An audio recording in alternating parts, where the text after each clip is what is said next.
Designing each creature is a collaborative effort between the character, concept, and animation departments. We start by trying to visualize the anatomy of the creature and ask ourselves if this is something that could actually exist. I mean, they're fantastical creatures, but we don't want them to defy the laws of physics. In order to become the best monster hunter, you must first learn how to understand your foes. Books and essays usually give you the information you need, where they can be found, their attack pattern, and what they fear. And it is your job to figure out the best way to kill them.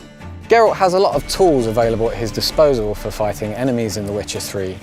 His steel sword, for instance, is used primarily for fighting human opponents, and his silver sword, which he uses for fighting monsters. Geralt can also use a crossbow for fighting ranged or flying foes that are trying to keep their distance from him. Crossbow is also very useful for fighting underwater against swimming monsters, such as the Siren. Harpies are vile feather creatures that fly around you and circle you. Now the only way to deal with them is first to bring them down. And that's where your art spell comes in handy. Sort of compressed air that will bring them down to the ground where you can finish them with your sword. Some monsters in The Witcher 3 can actually swim. These can attack the player while he's in the water and even go as far as attacking his boat. This can be really dangerous for the player if the monster has a natural affinity for water, such as the Drowner. Drowners are creatures that live in swamps and will snatch at anything that comes near their ponds.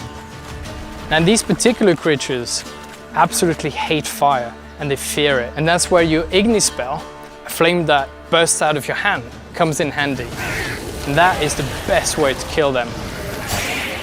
With the werewolf, a bomb filled with silver powder will take away his regenerative abilities. This will make it much easier for the player to defeat him after.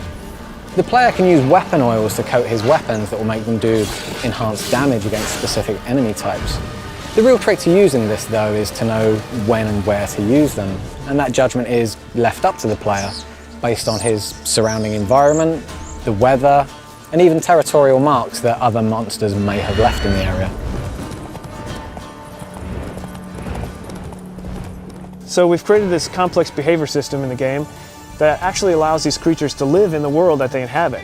They're never just going to spawn in front of you artificially, and they don't just interact with the player. They interact with each other and with NPCs.